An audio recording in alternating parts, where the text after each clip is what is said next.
ನಮಸ್ಕಾರ. ಮುಖ್ಯಾಂಶಗಳು. ಸಕಲ ಸರ್ಕಾರಿ ಗೌರವಗಳೊಂದಿಗೆ ತ್ರಿವಿಧ ದಾಸೋಹಿ ಶತಾಯುಷಿ ಡಾ ಶಿವಕುಮಾರ ಸ್ವಾಮೀಜಿ ಪಾರ್ಥಿವ ಶರೀರದ ಅಂತ್ಯಕ್ರಿಯೆ ವಿಧಿವಿಧಾನ ಆರಂಭ. ಕೇಂದ್ರ ಸರ್ಕಾರದ ಪರವಾಗಿ ರಕ್ಷಣಾ ಸಚಿವೆ ನಿರ್ಮಲಾ ಸೀತಾರಾಮನ್ ಅವರಿಂದ ಡಾ ಶಿವಕುಮಾರ ಸ್ವಾಮೀಜಿ ಅವರಿಗೆ ಗೌರವ ನಮನ. ವಾರಾಣಸಿಯಲ್ಲಿ 15ನೇ ಪ್ರವಾಸಿ ಭಾರತೀಯ ದಿವಸ್ಗೆ ಪ್ರಧಾನಿ ನರೇಂದ್ರ ಮೋದಿ ಚಾಲನೆ. ಕೇಂದ್ರದ ಯೋಜನೆಗಳಲ್ಲಿ ಗುರುತರ ಪಾತ್ರ ವಹಿಸುವಂತೆ ಅನಿವಾಸಿಯರಿಗೆ ಕರೆ. ಹಾಗೂ ರಾಷ್ಟ್ರಪತಿ ರಾಮನಾಥ್ ಕೋವಿಂದ್ ಅವರಿಂದ 2019ನೇ ಬಾಲಶಕ್ತಿ ಪುರಸ್ಕಾರ ಪ್ರದಾನ. ಕರ್ನಾಟಕದ 6 ಸಾಧಕರಿಗೆ ಗೌರವ. ವಾರ್ತೆಗಳ ವಿವರ. ನಿನ್ನೆ ನಿಧನರಾದ ತುಮಕೂರಿನ ಸಿದ್ದಗಂಗಾ ಮಠಾಧೀಶ ತ್ರಿವಿಧ ದಾಸೋಹಿ ಶತಾಯುಷಿ ಡಾ ಶಿವಕುಮಾರ ಸ್ವಾಮೀಜಿಯವರ ಅಂತ್ಯಕ್ರಿಯೆಯ ಧಾರ್ಮಿಕ ವಿಧಿವಿಧಾನಗಳು ಸಕಲ ಸರ್ಕಾರಿ ಗೌರವಗಳ ತರುವಾಯ ಮಠದ ಆವರಣದಲ್ಲಿ ಇದೀಗ ಜರುಗುತ್ತಿದೆ. ಮೃತರಿಗೆ ಸರ್ಕಾರಿ ಗೌರವಗಳನ್ನು ಸಲ್ಲಿಸಿದ ಬಳಿಕ ಮುಖ್ಯಮಂತ್ರಿ ಎಚ್.ಡಿ. ಕುಮಾರಸ್ವಾಮಿ ಅವರು ಸರ್ಕಾರದ ಪರವಾಗಿ ರಾಷ್ಟ್ರಧ್ವಜವನ್ನು ಸಿದ್ದಗಂಗಾ ಮಠದ ಉತ್ತರಾಧಿಕಾರಿ ಕಿರಿಯ ಸ್ವಾಮೀಜಿ ಅವರಿಗೆ ಹಸ್ತಾಂತರಿಸಿದರು. ಕೇಂದ್ರ ಸಚಿವರಾದ ಡಿವಿ ಸದಾನಂದಗೌಡ, ರಮೇಶ್ ಜಿಗಜಿಣಗಿ, ಉಪಮುಖ್ಯಮಂತ್ರಿ ಡಾ ಜಿ ಪರಮೇಶ್ವರ್, ಸಚಿವರು, ವಿಧಾನಸಭೆ ವಿರೋಧ ಪಕ್ಷದ ನಾಯಕ ಬಿಎಸ್ ಯಡಿಯೂರಪ್ಪ, ಜೆಡಿಎಸ್ ವರಿಷ್ಠ ಎಚ್.ಡಿ. ದೇವೇಗೌಡ, ವಿವಿಧ ಮಠಾಧೀಶರು ಈ ಸಂದರ್ಭದಲ್ಲಿ ಉಪಸ್ಥಿತರಿದ್ದರು. यहाँ पर तुमकुर इंग्लिश लिटरेचर की क्लासेस यहाँ पर लेते रहे हैं और स्वामी जी जो अपने विचार मिसाल है, जहाँ पर हालांकि ये कहा जाता है कि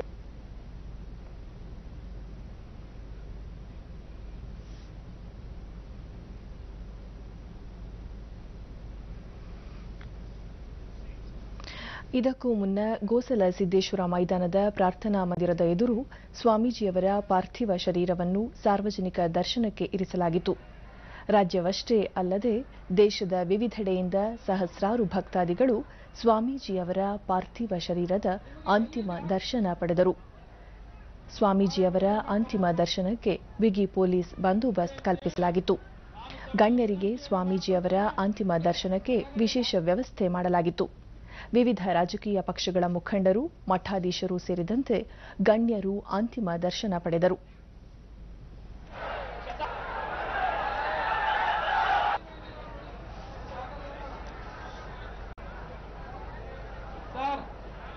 ಇಲ್ಲಿ ಮೇಲ್ಗಡೆ ಇರೋರು ಕೆಳಗಡೆ ಇರಿ.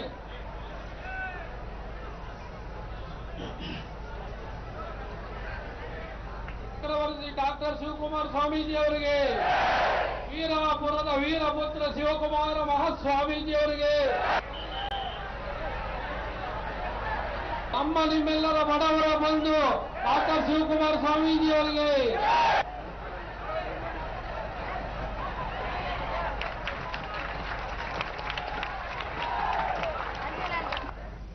ಬಳಿಕ ಸ್ವಾಮೀಜಿಯವರ ಪಾರ್ಥಿವ ಶರೀರವನ್ನು ಮೆರವಣಿಗೆಯಲ್ಲಿ ಕೊಂಡೊಯ್ದು ಸಿದ್ದಗಂಗಾ ಮಠದ ಡಾ ಶಿವಕುಮಾರ ಸ್ವಾಮೀಜಿಯವರ ಗುರುಗಳಾದ ಉದ್ದಾನ ಶಿವಯೋಗಿಯವರ ಗದ್ದುಗೆ ಪಕ್ಕದಲ್ಲಿ ಸಕಲ ಧಾರ್ಮಿಕ ವಿಧಿವಿಧಾನಗಳೊಂದಿಗೆ ಕ್ರಿಯಾ ಸಮಾಧಿ ಪ್ರಕ್ರಿಯೆ ಇದೀಗ ನೆರವೇರುತ್ತಿದೆ.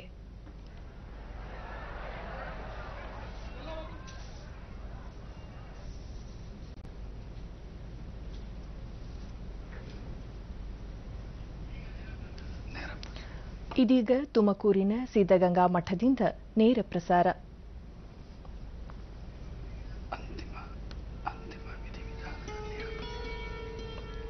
ಸ್ವಾಮೀಜಿಯವರ ಅಂತಿಮ ವಿಧಿವಿಧಾನದ ನೇರ ಪ್ರಸಾರ ತುಮಕೂರಿನ ಸಿದ್ದಗಂಗಾ ಮಠದಿಂದ.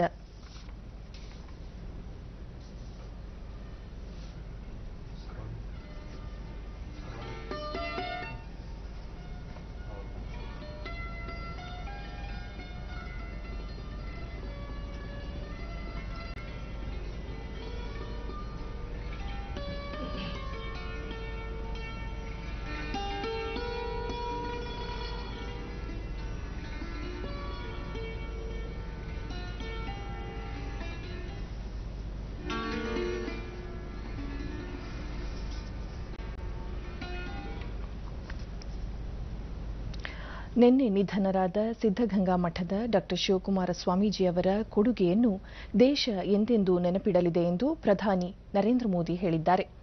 ಉತ್ತರ ಪ್ರದೇಶದ ವಾರಾಣಸಿಯಲ್ಲಿ ಪ್ರವಾಸಿ ಭಾರತೀಯ ದಿವಸ್ ಸಮಾರಂಭದಲ್ಲಿ ಅವರು ಸಿದ್ದಗಂಗಾ ಮಠದ ಶಿವಕುಮಾರ ಸ್ವಾಮೀಜಿ ಅವರನ್ನು ಸ್ಮರಿಸಿದರು. ತಾವು ಮಠಕ್ಕೆ ಭೇಟಿ ನೀಡಿದಾಗ ತಮ್ಮನ್ನು ಒಬ್ಬ ಮಗನಂತೆ ಉಪಚರಿಸಿ ಆಶೀರ್ವದಿಸಿದ್ದ ಮಹಾನ್ ಸಂತರಾದ ಸ್ವಾಮೀಜಿಗಳ ಸಮಾಜ ಸೇವೆ ಅನುಪಮವಾದದ್ದು ಎಂದು ಪ್ರಧಾನಿ ಅವರ ನಿಧನ ಅತೀವ ದುಃಖ ಉಂಟುಮಾಡಿದೆ ಎಂದರು. मुझे कई बार उनसे आशीर्वाद लेने का अवसर मिला था और जब भी उनसे मिलता था वो एक बेटे की तरह मुझे इतना स्नेह करते थे, इतना आशीर्वाद देते थे. ऐसे महान संत, महाऋषि का जाना हम सभी के लिए बहुत दुखद है. मानव कल्याण के लिए उनके योगदान को देश हमेशा याद रखेगा. मैं आदरपूर्वक उन्हें नमन करता हूं, उनको श्रद्धांजलि देता. ನಿನ್ನೆ ನಿಧನರಾದ ಸಿದ್ದಗಂಗಾ ಮಠದ ಡಾ ಶಿವಕುಮಾರ ಸ್ವಾಮೀಜಿಯವರ ಪಾರ್ಥಿವ ಶರೀರಕ್ಕೆ ರಕ್ಷಣಾ ಸಚಿವೆ ನಿರ್ಮಲಾ ಸೀತಾರಾಮನ್ ಕೇಂದ್ರ ಸರ್ಕಾರದ ಪರವಾಗಿ ಪುಷ್ಪಗುಚ್ಛ ಇರಿಸಿ ಗೌರವ ನಮನ ಸಲ್ಲಿಸಿದರು. ಕೇಂದ್ರ ಸಚಿವರಾದ ಡಿವಿ ಸದಾನಂದಗೌಡ, ಅನಂತಕುಮಾರ್ ಹೆಗಡೆ, ಮುಖ್ಯಮಂತ್ರಿ ಎಚ್ಡಿ ಕುಮಾರಸ್ವಾಮಿ, ಉಪಮುಖ್ಯಮಂತ್ರಿ ಡಾ ಜಿ ಪರಮೇಶ್ವರ್, ಗೃಹ ಸಚಿವ ಎಂಬಿ ಪಾಟೀಲ್, ಸಂಪುಟದ ಸಹೋದ್ಯೋಗಿಗಳು, ವಿಧಾನಸಭೆಯ ಪ್ರತಿಪಕ್ಷ ನಾಯಕ ಬಿಎಸ್ ಯಡಿಯೂರಪ್ಪ, ಜೆಡಿಎಸ್ ವರಿಷ್ಠ ಎಚ್ಡಿ ದೇವೇಗೌಡ, ಕೆಪಿಸಿಸಿ ಅಧ್ಯಕ್ಷ ದಿನೇಶ್ ಗುಂಡೂರಾವ್, ಕಾಂಗ್ರೆಸ್ ಶಾಸಕಾಂಗ ಪಕ್ಷದ ನಾಯಕ ಸಿದ್ದರಾಮಯ್ಯ ಸೇರಿದಂತೆ ಜನಪ್ರತಿನಿಧಿಗಳು, ಗಣ್ಯರು ಅಂತಿಮ ನಮನ ಸಲ್ಲಿಸಿದರು. ನಿಷ್ಠೆಯಿಂದ ನಡ್ಕೊಳ್ತಾರೆ. ನೀವಾಗಲೇ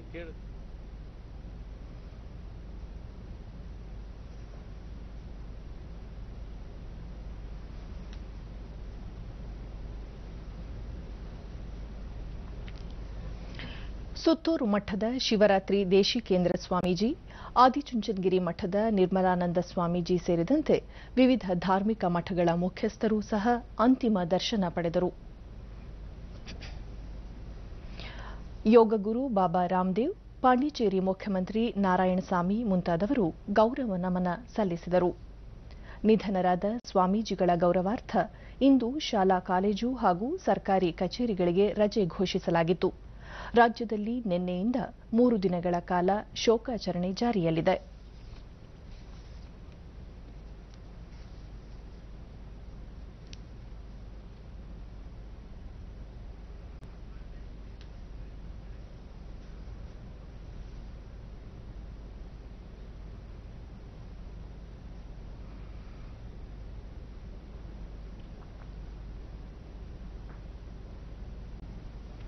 ಶತಾಯುಷಿ ಸಿದ್ದಗಂಗಾ ಮಠದ ಪೀಠಾಧ್ಯಕ್ಷರಾದ ಡಾ ಶಿವಕುಮಾರ ಸ್ವಾಮೀಜಿ ನಡೆದಾಡುವ ದೇವರೆಂದೇ ಖ್ಯಾತಿ ಹೊಂದಿದ್ದ ಮಹಾನ್ ಚೇತನ. ತ್ರಿವಿಧ ದಾಸೋಹ, ಅಂತಾರಾಷ್ಟ್ರೀಯ ಚಿಂತನೆ, ಅಪಾರ ವಿದ್ವತ್ ಹಾಗೂ ಸಮಾಜಮುಖಿ ಗುಣಗಳನ್ನು ಹೊಂದಿದ್ದ ಸ್ವಾಮೀಜಿ ಇಹಲೋಕ ತ್ಯಜಿಸಿದ್ದಾರೆ. ಅವರ ಜೀವನ ಸಾಧನೆ ಕುರಿತು ಒಂದು ನೋಟ.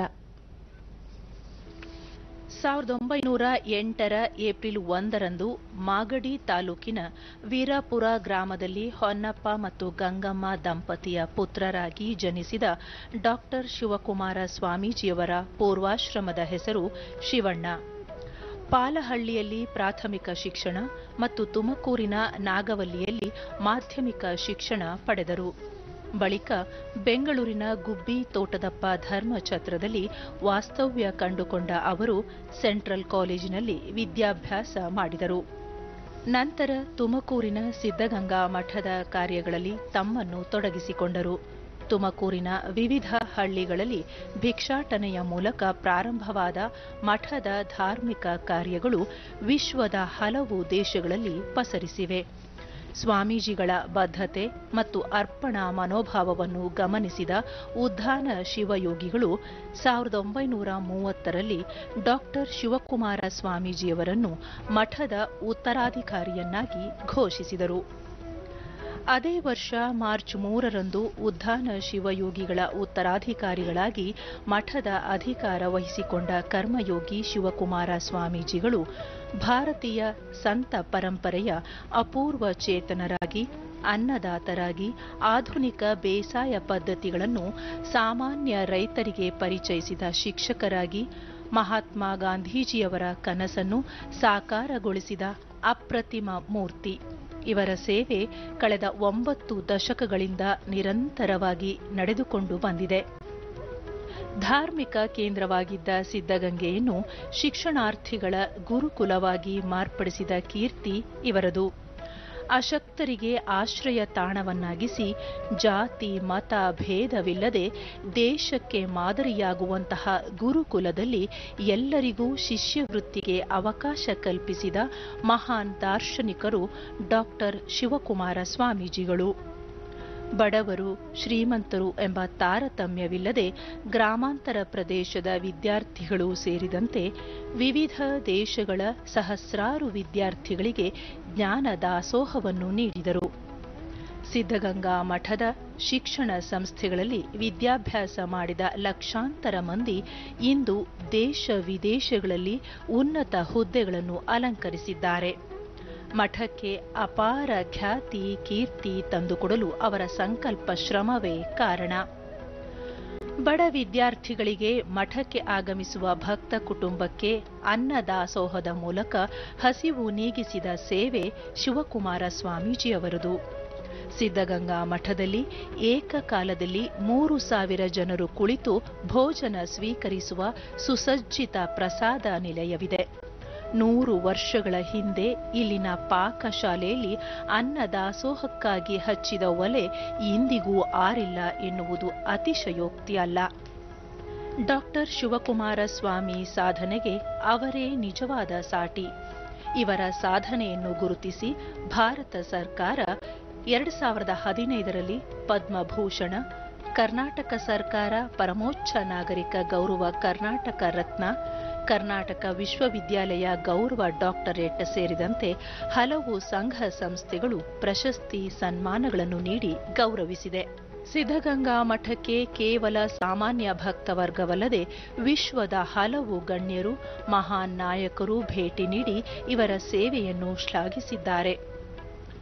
ಪ್ರಧಾನಿ ನರೇಂದ್ರ ಮೋದಿ, ಮಾಜಿ ರಾಷ್ಟ್ರಪತಿಗಳಾದ ದಿವಂಗತ ಶಂಕರ್ ದಯಾಳ್ ಶರ್ಮಾ, ದಿವಂಗತ ಎಪಿಜೆ ಅಬ್ದುಲ್ ಕಲಾಂ, ಪ್ರಣವ್ ಮುಖರ್ಜಿ ಸೇರಿದಂತೆ ಮಾಜಿ ಪ್ರಧಾನಿಗಳಾದ ದಿವಂಗತ ಅಟಲ್ ಬಿಹಾರಿ ವಾಜಪೇಯಿ, ದಿವಂಗತ ವಿಶ್ವದ ಗಣ್ಯರು ನಾಯಕರುಗಳು ಮಠಕ್ಕೆ ಭೇಟಿ ನೀಡಿ ಇವರ ಸಾಧನೆಗೆ ಮುಖವಿಸ್ಮಿತರಾಗಿದ್ದಾರೆ. ಮುಂಜಾವಿನಲ್ಲಿ ಪ್ರಾರಂಭವಾಗುತ್ತಿದ್ದ ಸ್ವಾಮೀಜಿಗಳ ಸೇವೆ ತಡರಾತ್ರಿವರೆಗೂ ಬಿಡುವಿಲ್ಲದೆ ನಡೆಯುತ್ತಿತ್ತು. ಮಠದ ಪ್ರತಿಯೊಂದು ಕೆಲಸ ಕಾರ್ಯಗಳನ್ನು ಖುದ್ದಾಗಿ ಮುತುವರ್ಜಿ ವಹಿಸಿ ಅವರೇ ನಿರ್ವಹಿಸುತ್ತಿದ್ದರು. ಇಳಿ ವಯಸ್ಸಿನಲ್ಲೂ ಪ್ರತಿನಿತ್ಯ ಪ್ರಾರ್ಥನೆಯಲ್ಲಿ ಭಾಗವಹಿಸುತ್ತಿದ್ದ ಸ್ವಾಮೀಜಿ ಸಹಸ್ರಾರು ವಿದ್ಯಾರ್ಥಿಗಳಿಗೆ ಪ್ರವಚನ ನೀಡುತ್ತಿದ್ದರು. ವಿವಿಧ ದಾಸೋಹಗಳಿಗೆ ಮೀಸಲಾದ ಇವರ ಕಾರ್ಯ ಕೃಷಿ, ಭಾರತೀಯ ಕಲೆ, ಸಾಹಿತ್ಯ, ಸಂಸ್ಕೃತಿ ಕ್ಷೇತ್ರಗಳಿಗೂ ವಿಸ್ತಾರಗೊಂಡಿತ್ತು. ಲಕ್ಷಾಂತರ ವಿದ್ಯಾರ್ಥಿಗಳ ನಿಜ ರೂಪದ ಶಾರದೆಯಾಗಿದ್ದ ಸ್ವಾಮೀಜಿ ಅದಮ್ಯ ಚೇತನವಾಗಿದ್ದಾರೆ. ಉತ್ತರ ಪ್ರದೇಶದ ವಾರಾಣಸಿಯಲ್ಲಿಂದು 15ನೇ ಪ್ರವಾಸಿ ಭಾರತೀಯ ದಿವಸ ಸಮಾವೇಶಕ್ಕೆ ಪ್ರಧಾನಿ ನರೇಂದ್ರ ಮೋದಿ ಚಾಲನೆ ನೀಡಿದರು. ಈ ಕುರಿತು ಒಂದು ವರದಿ.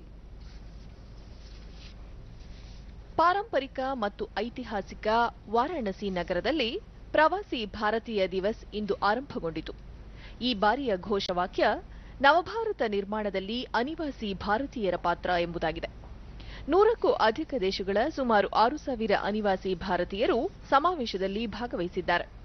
ವಿವಿಧ ಕ್ಷೇತ್ರಗಳಲ್ಲಿ ಸಾಧನೆ ಮಾಡಿದ ಅನಿವಾಸಿ ಭಾರತೀಯರನ್ನು ಪ್ರಧಾನಿ ನರೇಂದ್ರ ಮೋದಿ ಸನ್ಮಾನಿಸಿದರು. ಬಳಿಕ ಜಗತ್ತಿನಲ್ಲೇ ಅತಿ ವೇಗದಲ್ಲಿ ಅಭಿವೃದ್ಧಿ ಹೊಂದುತ್ತಿರುವ ಭಾರತ ಮೂಲಸೌಕರ್ಯ, ಬಾಹ್ಯಾಕಾಶ, ಕ್ರೀಡೆ ಸೇರಿದಂತೆ ವಿವಿಧ ವಲಯಗಳಲ್ಲಿ ಜಾಗತಿಕ ಮಟ್ಟದಲ್ಲಿ ದಾಖಲೆ ಮಾಡುತ್ತಿದೆ.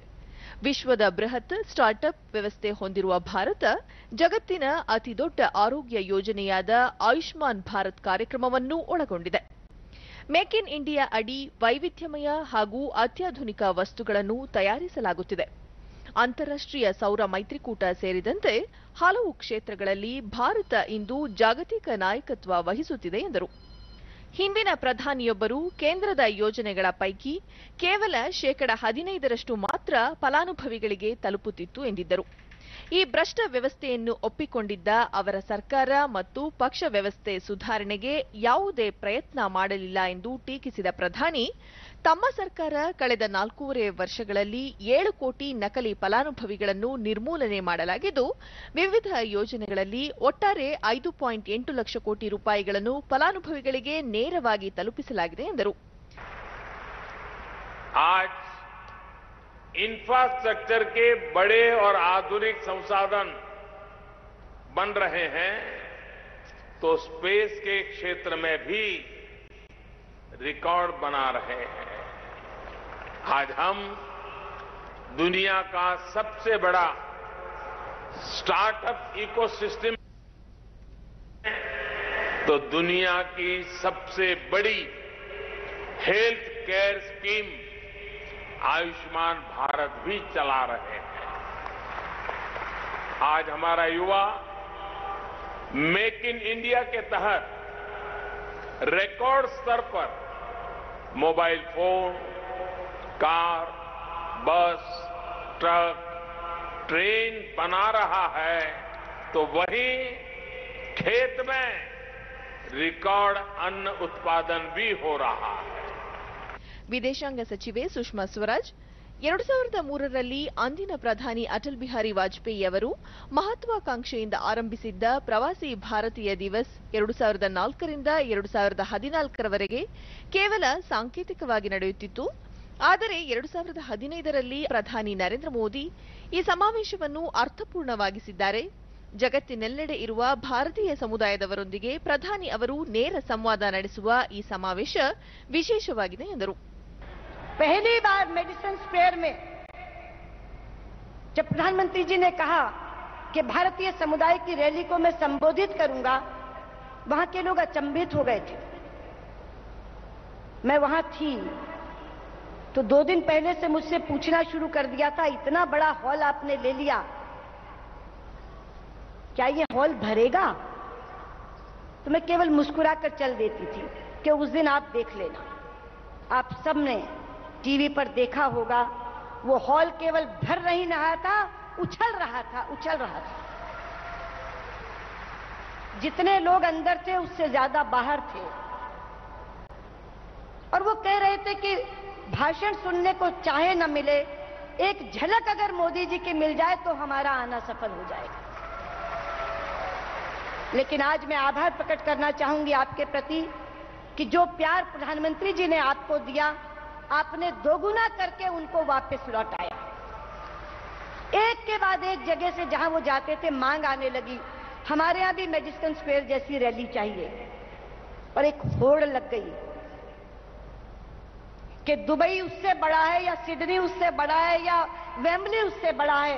एक के बाद एक रिकॉर्ड टूटते चले गए। ಕಾರ್ಯಕ್ರಮದ ಮುಖ್ಯ ಅತಿಥಿ ಮಾರಿಷಸ್ ಪ್ರಧಾನಿ ಪ್ರವಿಂದ್ ಜುಗನ್ನಾಥ್, ಪ್ರಧಾನಿ ನರೇಂದ್ರ ಮೋದಿ ನಾಯಕತ್ವದಲ್ಲಿ ಭಾರತ ಕ್ಷಿಪ್ರ ಆರ್ಥಿಕ ಅಭಿವೃದ್ಧಿ ಸಾಧಿಸುತ್ತಿದೆ. Skill India, digital India, start village, startup India, Swachh Bharat, Ayushman Bharat ಮತ್ತಿತರ ಯೋಜನೆಗಳು ನವಭಾರತ ನಿರ್ಮಾಣದಲ್ಲಿ ಉತ್ತಮ ಕೊಡುಗೆ ನೀಡುತ್ತಿವೆ. ಅಂತಾರಾಷ್ಟ್ರೀಯ ಸೌರ ಮೈತ್ರಿಕೂಟದಲ್ಲಿ ನಾಯಕತ್ವ ವಹಿಸಿರುವ ಭಾರತದ ಪ್ರಗತಿಯನ್ನು ಇಡೀ ಜಗತ್ತು ಶ್ಲಾಘಿಸಿದೆ ಎಂದರು. I know that India has also taken many initiatives, including recent ones, to facilitate the access of the less fortunate to better opportunities. The world applauds the impressive economic performance of India and the transformation of this country under your leadership, Shri Modi ji. Your wish for a modern and prosperous India has inspired many initiatives. Uttar Pradesh ಮುಖ್ಯಮಂತ್ರಿ ಯೋಗಿ ಆದಿತ್ಯನಾಥ್, ಜಗತ್ತಿನ ಅತ್ಯಂತ ಪ್ರಾಚೀನ, ಪಾರಂಪರಿಕ ಮತ್ತು ಸಾಂಸ್ಕೃತಿಕ ನಗರಿಯಾಗಿರುವ ಕಾಶಿಯಲ್ಲಿ ಈ ಕಾರ್ಯಕ್ರಮ ನಡೆಯುತ್ತಿರುವುದು ವಿಶೇಷ ಎಂದರು. न केवल भारत की परंपरा और संस्कृति का वाहक बनी है, अपितु आज इस देश के यशस्वी प्रधानमंत्री जी के संसदीय क्षेत्र बनने का गौरव हासिल किया है। काशी के अंदर विकास की जिस आधुनिक योजनाओं को लेकर के कि काशी अपनी परंपरा और अपनी संस्कृति को बनाए रखते हुए आधुनिक विकास के नए प्रतिमान स्थापित करें। आदरणीय प्रधानमंत्री जी के मार्गदर्शन में जो कार्यक्रम काशी के अंदर विकास की योजनाएं आगे बढ़ी हैं, उत्तर प्रदेश के अंदर आगे बढ़ी हैं और पूरे देश के अंदर आदरणीय प्रधानमंत्री जी के नेतृत्व में, उनके मार्गदर्शन में विकास की जो योजनाएं नई ऊंचाइयों को छू रही हैं।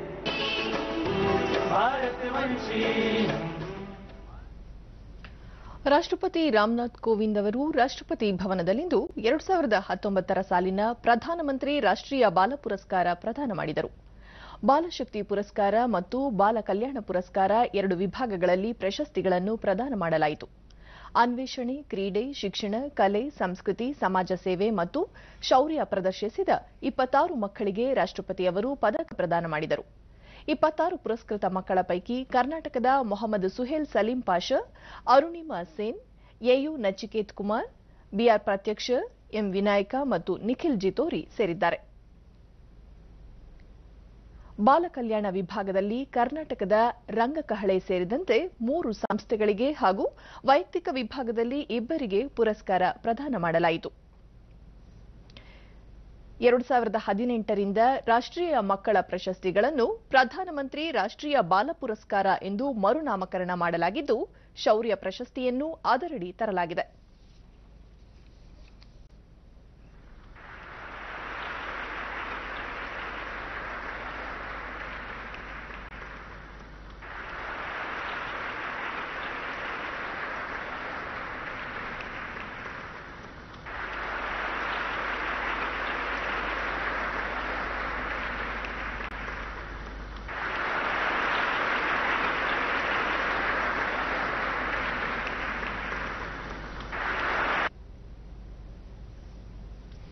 ವಿದ್ಯುನ್ಮಾನ ಮತಯಂತ್ರ ಇವಿಎಂಗಳನ್ನು ತಿರುಚಬಹುದು ಎಂಬ ಆರೋಪಗಳನ್ನು ಚುನಾವಣಾ ಆಯೋಗ ಮತ್ತೊಮ್ಮೆ ತಳ್ಳಿಹಾಕಿದೆ. ಲಂಡನ್ನಲ್ಲಿ ವಿದ್ಯುನ್ಮಾನ ಮತಯಂತ್ರ ವಿರೂಪಗೊಳಿಸಬಹುದು ಎಂಬ ಪ್ರಾತ್ಯಕ್ಷಿಕೆ ಪ್ರದರ್ಶನ ಹಿನ್ನೆಲೆಯಲ್ಲಿ ಹೇಳಿಕೆ ನೀಡಿರುವ ಚುನಾವಣಾ ಆಯೋಗ, ಮತಯಂತ್ರಗಳನ್ನು ತಿರುಚಲು ಸಾಧ್ಯವಿಲ್ಲ, ಅವು ಫೂಲ್ ಪ್ರೂಫ್ ಆಗಿರಲಿವೆ. ಭಾರತ್ ಎಲೆಕ್ಟ್ರಾನಿಕ್ಸ್ ಲಿಮಿಟೆಡ್ ಮತ್ತು ಎಲೆಕ್ಟ್ರಾನಿಕ್ಸ್ ಕಾರ್ಪೊರೇಷನ್ ಆಫ್ ಇಂಡಿಯಾ ಮತಯಂತ್ರಗಳನ್ನು ತಯಾರಿಸುತ್ತಿದೆ ಎಂದು ಹೇಳಿದೆ. ಮತಯಂತ್ರಗಳ ನಿಗಾ ವಹಿಸಲು ತಾಂತ್ರಿಕ ತಜ್ಞರು ಹಾಗೂ ನಿಗದಿತ ಮಾನದಂಡ ಅನುಸರಿಸುತ್ತಿದ್ದು, ಅವುಗಳನ್ನು ವಿರೂಪಗೊಳಿಸಲು ಸಾಧ್ಯವಿಲ್ಲ ಎಂದು ಸ್ಪಷ್ಟಪಡಿಸಿದೆ. ಈ ಮಧ್ಯೆ ಬಿಜೆಪಿ ನಾಯಕ ಹಾಗೂ ಕೇಂದ್ರ ಸಚಿವ ಮುಖ್ತಾರ್ ಅಬ್ಬಾಸ್ ನಖ್ವಿ ಲಂಡನ್ನಲ್ಲಿ ನಡೆದ ಪ್ರಾತ್ಯಕ್ಷಿಕೆ ವೇಳೆ ಕಾಂಗ್ರೆಸ್ ನಾಯಕ ಕಪಿಲ್ ಸಿಬಲ್ ಭಾಗವಹಿಸಿದ್ದರು. ಅವರನ್ನು ಕಾಂಗ್ರೆಸ್ ಅಧ್ಯಕ್ಷರು ಕಳುಹಿಸಿದ್ದರು ಮತ್ತು ಭಾರತೀಯ ಪ್ರಜಾಪ್ರಭುತ್ವ ವ್ಯವಸ್ಥೆಯ ಘನತೆಗೆ ಕುಂದು ತರುವ ಉದ್ದೇಶದಿಂದ ಇಂತಹ ಆರೋಪಗಳನ್ನು ಮಾಡುತ್ತಿದ್ದಾರೆ ಎಂದು ಹೇಳಿದರು. ಚುನಾವಿ ವ್ಯವಸ್ಥೆಗೂ ಬದನಾಮ್ ಕರ್ನೆ ಕಾ ವಿದ್ಯುನ್ಮಾನ ಮತಯಂತ್ರ ಇವಿಎಂ ವಿಶ್ವಾಸಾರ್ಹತೆ ಕುರಿತು ಪ್ರಶ್ನಿಸುತ್ತಿರುವ ಕಾಂಗ್ರೆಸ್, ಚುನಾವಣಾ ಆಯೋಗ ಮತ್ತು ಭಾರತೀಯ ಪ್ರಜಾತಂತ್ರಕ್ಕೆ ಅಪಕೀರ್ತಿ ತರುತ್ತಿದೆ ಎಂದು ಕೇಂದ್ರ ಕಾನೂನು ಸಚಿವ ಮತ್ತು ಬಿಜೆಪಿ ನಾಯಕ ರವಿಶಂಕರ್ ಪ್ರಸಾದ್ ಟೀಕಿಸಿದ್ದಾರೆ. ದೆಹಲಿಯಲ್ಲಿಂದು ಸುದ್ದಿಗೋಷ್ಠಿಯಲ್ಲಿ ಅವರು, ಕಾಂಗ್ರೆಸ್ ಪಕ್ಷ ಲಂಡನ್ನಲ್ಲಿ ಇವಿಎಂ ಹ್ಯಾಕಥಾನ್ ಪ್ರಯೋಜಿಸಿದ್ದು, ವಿದೇಶಗಳಲ್ಲಿ ದೇಶದ ಪ್ರತಿಷ್ಠೆಗೆ ಧಕ್ಕೆ ಉಂಟು ಮಾಡುತ್ತಿದೆ. ಭಾರತೀಯ ಪ್ರಜಾತಂತ್ರ ಮತದಾರರು ಮತ್ತು ಚುನಾವಣಾ ಆಗಿದೆ ಎಂದು ಅವರು ಆರೋಪಿಸಿದ್ದಾರೆ. और इसका उद्देश्य था भारत के लोकतंत्र को बदनाम करना और चुनाव आयोग को बदनाम करना. ಮುಂದಿನ ಲೋಕಸಭಾ ಚುನಾವಣೆಯಲ್ಲಿ ಸೋಲು ಅನುಭವಿಸುವ ಭೀತಿಯಿಂದ ವಿರೋಧ ಪಕ್ಷಗಳು ವಿದ್ಯುನ್ಮಾನ ಮತಯಂತ್ರಗಳ ವಿಶ್ವಾಸಾರ್ಹತೆ ಪ್ರಶ್ನಿಸುತ್ತಿವೆ ಎಂದು ಕೇಂದ್ರ ಸಚಿವ ಮತ್ತು ಬಿಜೆಪಿ ನಾಯಕ ಪ್ರಕಾಶ್ ಜಾವಡೇಕರ್ ಜೈಪುರ್ನಲ್ಲಿಂದು ಟೀಕಿಸಿದ್ದಾರೆ. ವಿರೋಧ ಪಕ್ಷಗಳಲ್ಲಿ ನಾಯಕರೇ ಇಲ್ಲ, ಕಾಂಗ್ರೆಸ್ ಒಂದು ಸಂಕುಚಿತ ಮನೋಭಾವದ ಪಕ್ಷ ಆಗಿದೆ. ಸೋಲಿನ ಭೀತಿಯಿಂದಾಗಿ ವಿರೋಧ ಪಕ್ಷಗಳು ಈಗಾಗಲೇ ನೆಪಗಳನ್ನು ಹುಡುಕುತ್ತಿವೆ ಎಂದರು. ಬಿಜೆಪಿ ನೇತೃತ್ವದ ಎನ್ಡಿಎ ಸರ್ಕಾರ ಹಿಂದಿನ ಚುನಾವಣೆಗಿಂತಲೂ ಹೆಚ್ಚಿನ ಸ್ಥಾನ ಪಡೆಯುವ ಮೂಲಕ ಮರಳಿ ಅಧಿಕಾರ ಪಡೆಯಲಿದೆ ಎಂದು ಅವರು ವಿಶ್ವಾಸ ವ್ಯಕ್ತಪಡಿಸಿದರು. ಮುಂಬರುವ ಲೋಕಸಭಾ ಚುನಾವಣೆ ಭಾರತದ ಭವಿಷ್ಯ ನಿರ್ಧರಿಸುವ ಚುನಾವಣೆಯಾಗಿದ್ದು, ಬಿಜೆಪಿ ನೇತೃತ್ವದ ಎನ್ಡಿಎ ಮರಳಿ ಅಧಿಕಾರಕ್ಕೆ ಬರಲಿದೆ ಎಂದು ಬಿಜೆಪಿ ರಾಷ್ಟ್ರೀಯ ಅಧ್ಯಕ್ಷ ಅಮಿತ್ ಶಾ ವಿಶ್ವಾಸ ವ್ಯಕ್ತಪಡಿಸಿದ್ದಾರೆ. ಪಶ್ಚಿಮ ಬಂಗಾಳದ ಮಾಲ್ಡಾದಲ್ಲಿಂದು ಸಾರ್ವಜನಿಕ ರ್ಯಾಲಿ ಉದ್ದೇಶಿಸಿ ಅವರು, ಪಶ್ಚಿಮ ಬಂಗಾಳದ ತೃಣಮೂಲ ಕಾಂಗ್ರೆಸ್ ಪಕ್ಷ ರಾಜ್ಯದಲ್ಲಿ ಪ್ರಜಾತಂತ್ರ ವಿರೋಧಿಯಾಗಿದೆ. ಬಿಜೆಪಿ ಸಾರ್ವಜನಿಕ ರ್ಯಾಲಿಗೆ ಅವಕಾಶ ನಿರಾಕರಿಸಿದ್ದ ರಾಜ್ಯ ಸರ್ಕಾರ ದುರ್ಗಾ पूजेಗೂ ಅವಕಾಶ ನೀಡಲಿಲ್ಲ ಎಂದು ಅವರು ಟೀಕಿಸಿದರು. भारत के लिए तो महत्वपूर्ण है ही, भारत का भविष्य निर्धारित करने वाला चुनाव है, मगर भारत से भी ज्यादा बंगाल के लिए महत्वपूर्ण चुनाव है 2019 का चुनाव। ये 2019 का चुनाव तय करने वाला है कि हत्याएं कराने वाली है तृणमूल सरकार बंगाल में रहेगी या उखाड़ कर फेंक दी जाएगी। जो लोकतंत्र का गला घोट रही है, भारतीय जनता पार्टी को अपनी चुनाव यात्रा निकालने नहीं दे रही है, ऐसी तृणमूल सरकार रहेगी या ಉತ್ತರ जाएगी। ಕನ್ನಡ ಜಿಲ್ಲೆ ಕಾರವಾರದ ಕೂರ್ಮಗಢ ನರಸಿಂಹ ಜಾತ್ರೆಗೆ ದೋಣಿಯಲ್ಲಿ ತೆರಳಿ ವಾಪಸ್ಸಾಗುತ್ತಿದ್ದ ವೇಳೆ ಅರಬ್ಬಿ ಸಮುದ್ರದಲ್ಲಿ ನಿನ್ನೆ ಸಂಭವಿಸಿದ ದುರಂತ ಮೃತಪಟ್ಟವರ ಸಂಖ್ಯೆ 12ಕ್ಕೆ ಏರಿಕೆಯಾಗಿದ್ದು ನಾಪತ್ತೆಯಾಗಿರುವ 4 ಮಂದಿಗೆ ಶೋಧ ಕಾರ್ಯ ಮುಂದುವರೆದಿದೆ. ದೋಣಿಯಲ್ಲಿ ನಾಪತ್ತೆಯಾಗಿದ್ದವರ ಪೈಕಿ 2 ಪುರುಷ ಹಾಗೂ 2 ಮಹಿಳೆಯರ ಮೃತದೇಹಗಳನ್ನು ಭಾರತೀಯ ನೌಕಾಪಡೆ ಮತ್ತು ಕರಾವಳಿ ರಕ್ಷಣಾ ಪಡೆ ಇಂದು ಪತ್ತೆ ಹಚ್ಚಿದೆ. ಇಡೀ ರಾತ್ರಿ ಶೋಧ ಕಾರ್ಯ ನಡೆಸಲಾಗಿದ್ದು ನಿನ್ನೆ ರಾತ್ರಿ 8 ಹಾಗೂ ಇಂದು 4 ಮೃತದೇಹಗಳನ್ನು ನೀರಿನಿಂದ ಹೊರತೆಗೆಯಲಾಗಿದೆ ಎಂದು ತಿಳಿಸಿರುವುದಾಗಿ ಸುದ್ದಿ ಸಂಸ್ಥೆ ವರದಿ ಮಾಡಿದೆ. ರಾಜ್ಯ ಸರ್ಕಾರ ದುರಂತದಲ್ಲಿ ಮೃತಪಟ್ಟವರ ಕುಟುಂಬ ವರ್ಗದವರಿಗೆ ತಲಾ 2 ಲಕ್ಷ ರೂಪಾಯಿ ಪರಿಹಾರ ಈಗಾಗಲೇ ಘೋಷಿಸಲಾಗಿದೆ.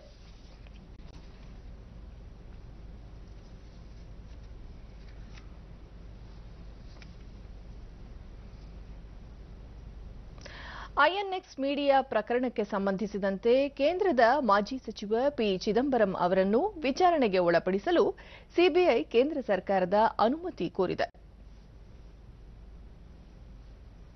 ಪ್ರಕರಣಕ್ಕೆ ಸಂಬಂಧಿಸಿದಂತೆ ಸಿಬಿಐ 2017ರ ಮೇ 15ರಂದು ಪ್ರಕರಣ ದಾಖಲಿಸಿಕೊಂಡಿತ್ತು. 2007ರಲ್ಲಿ ಚಿದಂಬರಂ ಹಣಕಾಸು ಸಚಿವರಾಗಿದ್ದಾಗ ಐಎನ್ಎಕ್ಸ್ ಮೀಡಿಯಾ ಸಂಸ್ಥೆಗೆ 305 ಕೋಟಿ ರೂಪಾಯಿ ವಿದೇಶಿ ಬಂಡವಾಳ ಪಡೆದುಕೊಳ್ಳಲು ಬಂಡವಾಳ ಉತ್ತೇಜನ ಮಂಡಳಿಯಿಂದ ಅನುಮತಿ ನೀಡಿದ್ದರು ಎಂಬ ಆರೋಪವನ್ನು ಅವರು ಎದುರಿಸುತ್ತಿದ್ದಾರೆ.